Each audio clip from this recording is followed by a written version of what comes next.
Hey everybody, Bradley Saunders here. It's the B-Log number 2. So anyway, this is like attempt number I don't know, 10 or something like that.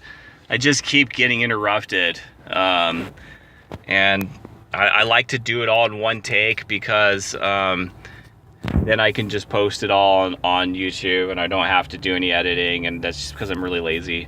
Anyway, so what I've talked about several times on this vlog that I've been working on is how I've become a professional in the music industry.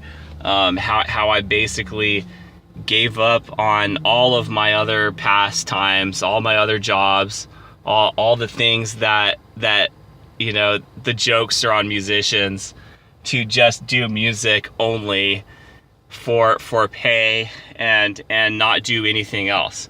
And because trust me, I've done a lot of other jobs. Like I've been a cook several times. I've worked retail several times.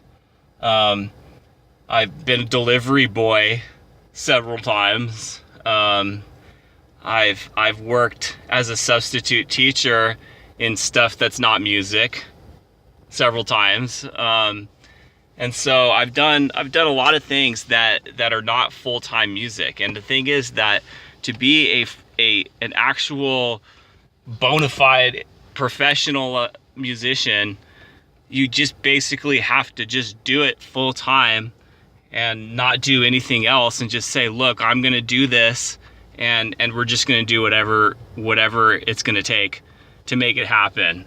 And trust me, I've had some very, very, you know, cold, starving nights where I've had, you know, zero money and zero hope of what I'm gonna do next. But somehow I made it through.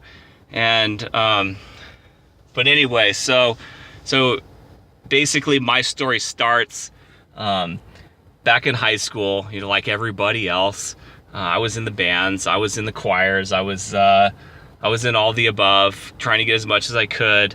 About my junior year in high school, after playing violin for many years and piano and drums and stuff, I decided to start taking trumpet lessons from a local guy who just started teaching at the elementary school. And he was like this really, really incredible lead trumpet player.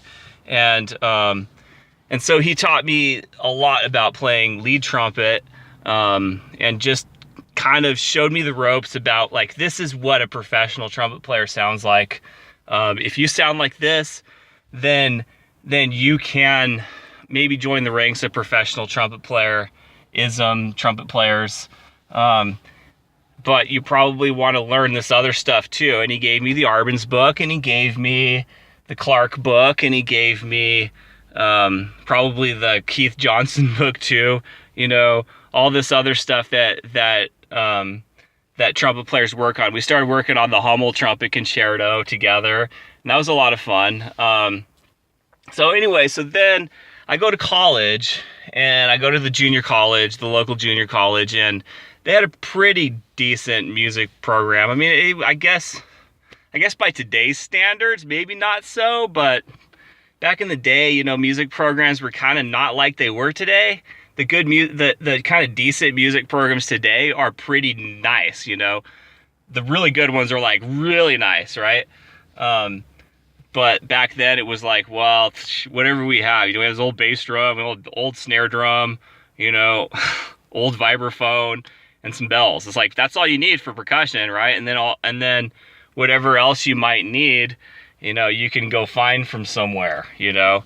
And it was like a full-on community music program. And so I go up there and I play for a little bit, and it was just really kind of rough because the band director there, who was like a very, very fine jazz pianist and jazz composer, just didn't really want to let me play really anything great on the trumpet. He wanted to have me play like all the backup parts, you know. And I kept saying, hey, can I at least play like just a solo or two? You know, I don't have to play first trumpet, but just a solo or two or just let me play first trumpet on at least one piece. And it was like, he was just like reluctant. He was like, oh, no, you gotta pay your dues, And so that was a little frustrating for like a young growing up trumpet player. And so I decided, I quit. And I quit playing music, and I joined the Navy, and I decided to be an electrician's mate. And I made my way up to like electrician's mate 3rd class, got my enlisted surface warfare specialist, and was a pretty good sailor. But then I had this interesting experience. I went to Disneyland, and it had been a few years since I'd been to Disneyland, and it was pretty nuts, because there I was at Disneyland. We're walking down Main Street, right? And there's this big parade, and then there's this big band that's sitting there, and they're playing like, professional level music that, professionals, most of them should be able to mostly sight read through and play well. And but the stuff is like stuff that you kind of have to have some chops to play. And these guys had some chops, and they were just, playing great, like any guy up there, right? Lead trumpets, just, shh, all the way up to whatever note he was playing, right? And so I'm like, wow, that's cool. So after their set, I went up to the lead trumpet player and I said, hey man, what would it take to be able to play like that, to play this gig where you're at? And he's like, look, man, you have to have done something extremely stupid in your life. And then the other trumpet players were like, yeah, we totally agree. Yeah, you have to be pretty dumb. You have to have done something really dumb in your past. And I'm like, well, what does that mean for me? Like, what have I done that's been really, really stupid?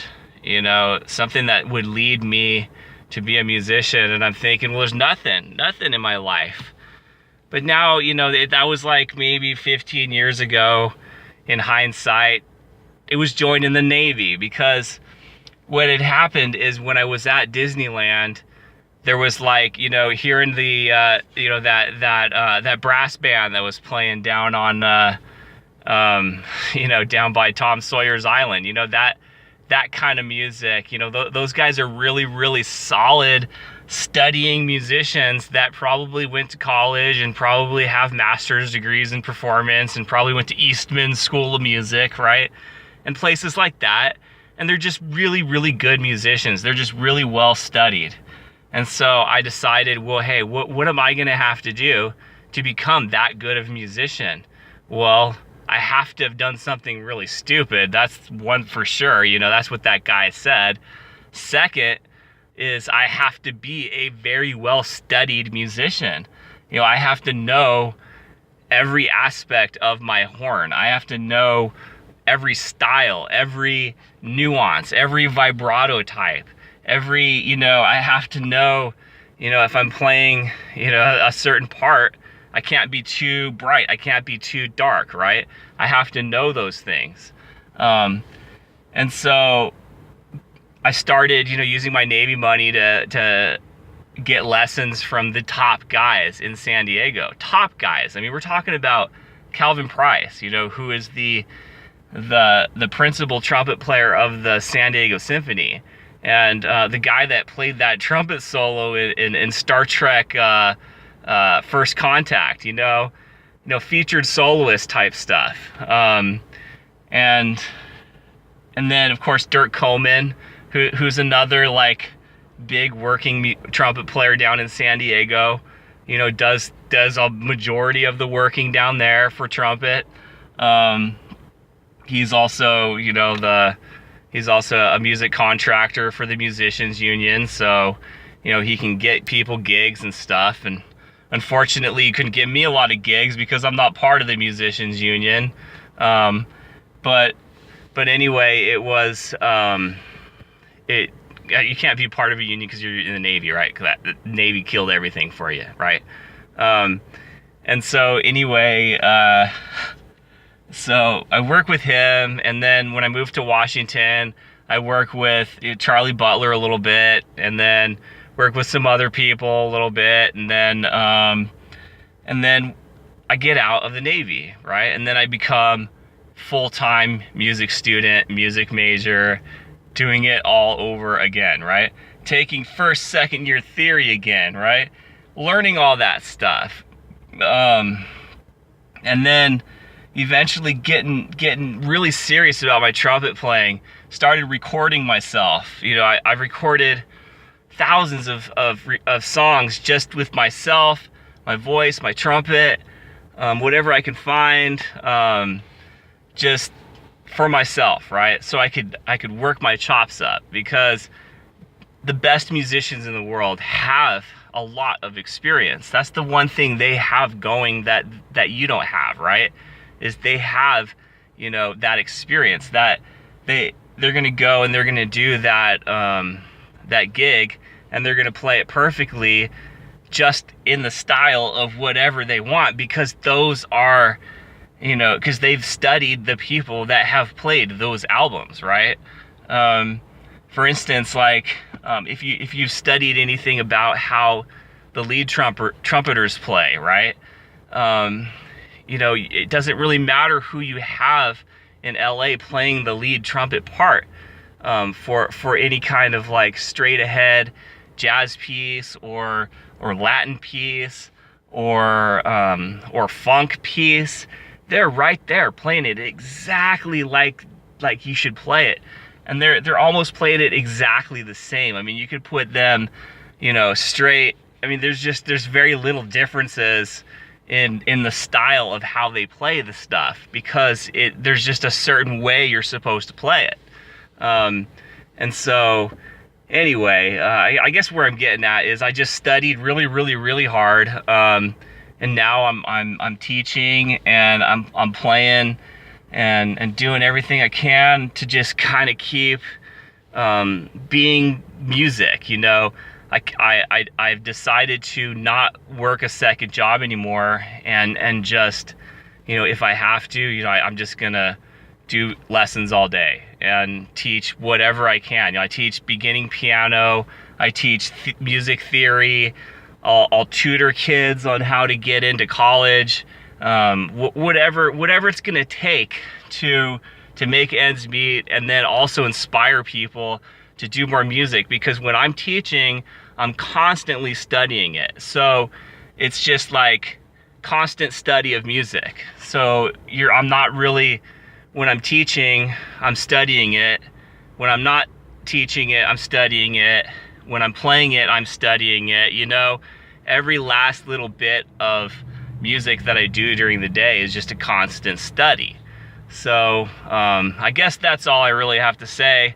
You know, now I'm still studying. I mean, I'm here at Fresno State, about to go take a trumpet lesson. So, I mean, I just can't get enough trumpet lessons. You know, I'm trying to get as good as I possibly can, you know. I'm never going to get to that point where I'm just like, dang, I think I've just reached a point where I'm not going to get any better. I just don't see that happening ever in my life. And if that ever happens to you, then wow, what an achievement. All right, that's all I have to say. We'll see you guys next time.